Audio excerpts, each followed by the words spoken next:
नमस्कार। स्वागत है आपका तनुजा लर्न और राइट में। मैं हूँ तनुजा ढेरे। आज हम हिंदी साहित्य के एक अत्यंत महत्वपूर्ण विषय रस यानी काव्य की आत्मा को सरल भाषा और रोचक उदाहरणों के माध्यम से समझेंगे। तो आइए शुरुआत करते हैं। रस को काव्य की आत्मा क्यों कहा जाता है, यह आपको वीडियो के अंत में ज़रूर पता चलेगा। आज के इस विश्लेषण में हम भारतीय साहित्य के उत्कृष्ट, गहन और हृदयस्पर्शी विषय पर चर्चा करने वाले हैं। इस बेहद प्रामाणिक सामग्री के माध्यम से आज रस यानी काव्य की आत्मा को पूरी तरह से हृदयंगम किया जाएगा। तो चलिए बिना किसी विलंब के इस साहित्यिक यात्रा को गहराई में उतरते हैं। क्या कभी ऐसा हुआ है कि कोई सामान्य सी कविता पढ़ते पढ़ते अचानक बहुत तेज हंसी आ गई हो, या आंखें नम गए हो, या फिर असीम विस्मय और अद्भुत वीरत्व का एहसास हुआ हो? बिल्कुल हुआ होगा। साहित्य सिर्फ शब्दों को पढ़ना नहीं है, बल्कि भावनाओं को जीना है, और शास्त्र में इसी को रस कहा जाता है। आज के इस विश्लेषण को हमने बहुत ही सुव्यवस्थित ढंग से 6 प्रमुख सोपानों में बांटा है। काव्य की आत्मा के रूपों में रस का परिचय, इसके प्रमुख अवयव, 9 रस और उनकी पहचान, परीक्षा के लिए कुछ अचूक रणनीतियाँ और त्वरित पुनरावृत्ति। सबसे पहले रस क्या है, आइए हम समझते हैं। अमूर्त और सौंदर्य बोध से परिपूर्ण संकल्पना आखिर है क्या? इसे एक बहुत ही रोचक और स्पष्ट तुलना से समझते हैं।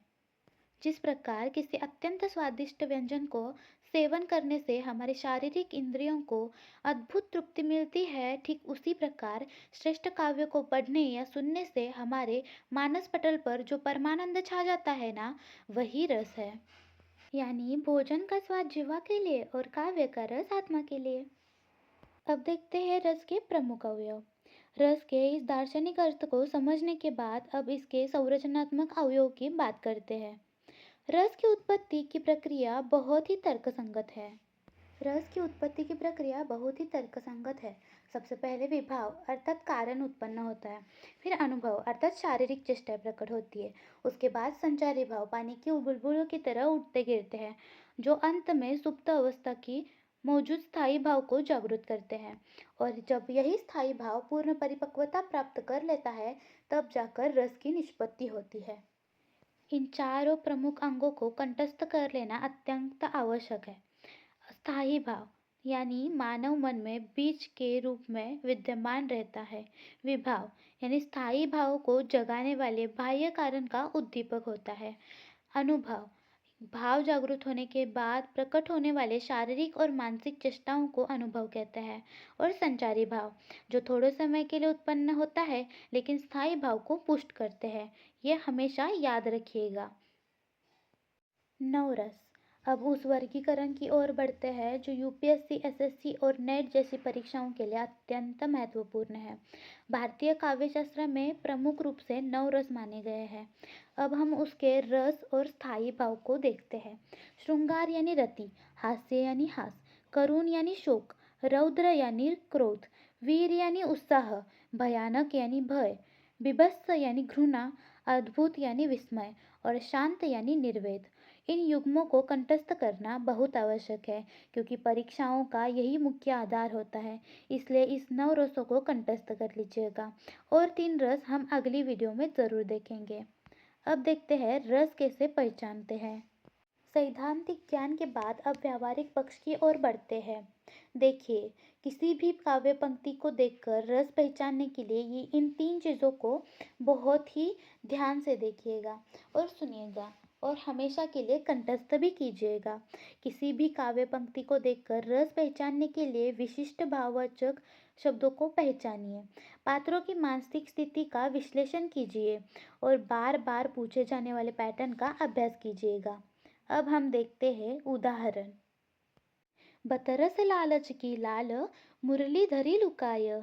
यहाँ राधा और कृष्ण के बीच प्रेम तथा रति का भाव स्पष्ट दिखाई देता है, इसलिए यह श्रृंगार रस है। श्रृंगार रस की पहचान रति भाव से बहुत ही आसानी से समझ देती है। देखो, है ना ये आसान। अब हम अगला उदाहरण देखते हैं। बुंदेले हरी बोलो के मुँह हमने सुनी कहानी थी, खूब लड़ी मर्दानी वो तो झांसी वाली रानी थी। इन पंक्तियों में उत्साह और पराक्रम भाव है, इसीलिए यह है वीर रस। हमें स्पष्ट रूप से दिखाई देता है यह वीर रस। अब हम बढ़ते हैं अगले उदाहरण की तरफ। शोक विकल सबरो वनी रानी, रूपशील बल तेज बखानी। देखिए, यह कौन सा रस हो सकता है? यह है शोक और विलाप का वर्णन, यानी यह करुण रस है। करुण रस यहाँ पे बहुत ही आसानी से हमें समझ आ गया है। अब हम अगले उदाहरण की ओर बढ़ते हैं। तंबूराले मंच पर बैठे प्रेम प्रताप, साज मिले 15 मिनट घंटा भर आलाप। यहाँ स्थिति की विडंबना और शब्दों का वक्र प्रयोग हंसी उत्पन्न करता है, यानी यहाँ अंत्य रस है हास्य रस। यह रस पहचानना कितना आसान है, देखा ना। अब हम पांचवें मुद्दे की ओर बढ़ते हैं। देखिए, पांचवा मुद्दा यानी परीक्षा के लिए अत्यंत महत्वपूर्ण टिप्स। हम इन टिप्स का अब अभ्यास करने वाले हैं। परीक्षा रणनीति में हमें बाहरी दबाव होते हैं, इसी दबाव में आकर हमारे उत्तर गलत हो जाते हैं। इसीलिए प्रतियोगिता परीक्षाओं के दृष्टिकोण से नवरस और उनके स्थायी भाव को याद रखें। स्वयं मेमोरी टिक्स बनाइएगा, मैचिंग प्रकार के प्रश्नों का अभ्यास कीजिएगा और एलिमिनेशन मेथड का प्रयोग कीजिएगा। इस प्रकार के ट्रिक्स यूज़ करने से परीक्षाओं में बहुत मदद मिलती है। अब हम आखिरी पड़ाव की ओर बढ़ते हैं। पूरे विश्लेषण का सार यानी त्वरित पुनरावृत्ति। काव्य की आत्मा रस है, आप ये तो समझ गए होंगे। रस की उत्पत्ति विभाव, अनुभाव और संचारी भाव के सहयोग से स्थायी भाव के जागृत होने पर होती है।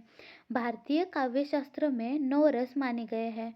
और भी रस है, लेकिन पहले 9 रस थे, अब 11 हो चुके हैं। अगले 3 रस के बारे में हम बाद में चर्चा करेंगे। अगर आपको वीडियो चाहिए तो बता दीजिएगा। अब हम प्रश्न अभ्यास की ओर बढ़ते हैं।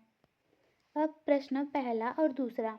पहला प्रश्न, श्रृंगार रस का स्थायी भाव क्या होता है? रति। बिल्कुल सही जवाब। विभाव, अनुभाव और व्यभिचारी भावों के संयोग से किसकी निष्पत्ति होती है? रस की निष्पत्ति होती है। बिल्कुल सही जवाब। अब तीसरा और पांचवा प्रश्न और चौथा भी। वीर रस की कविताओं में कौन सा गुण प्रधान गुण होता है? ओज गुण। बिल्कुल सही जवाब। रौद्र रस का स्थायी भाव क्या होता है? क्रोध। बिल्कुल सही जवाब। और कुल मिलाकर कितने रस होते हैं? 9 रस। बिल्कुल सही जवाब। आपने इन सारे सवाल को बहुत ही आसानी से समझ लिया है। आज हमने रस का मूल परिचय समझा। अगले वीडियो में हम विस्तृत अध्ययन करेंगे। आप हमें बताइएगा कि अगले वीडियो में आप कौन सा रस सुनना चाहेंगे। मैं उस पर ज़रूर वीडियो बनाऊंगी। और एक बात ध्यान रखना, अब रस 11 हो चुके हैं, तो आपको 9 रस चाहिए, ये 11। अगले वीडियो किस पर बनाई जाए यह भी बिल्कुल बताइएगा। और आपको किस रस पे पहले वीडियो चाहिए वह कमेंट में ज़रूर बताइएगा। हम 9 रस और आखिरी में 3 रस जो बचते हैं उन पर भी आधारित वीडियो जल्द ही डालेंगे। आपको वीडियो कैसी लगी वो भी कमेंट में ज़रूर बताइएगा और ऐसे ही हमारे वीडियो के साथ जुड़ते रहिएगा।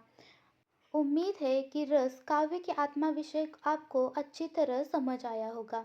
यदि यह वीडियो आपके लिए उपयोगी रहा हो तो इसे लाइक करें, अपने मित्रों के लिए शेयर करें और तनुजा लर्न एंड राइट के चैनल को सब्सक्राइब करके बेल आइकन को ज़रूर दबाइएगा। मिलते हैं अगली ज्ञानवर्धक वीडियो में, तब तक के लिए धन्यवाद।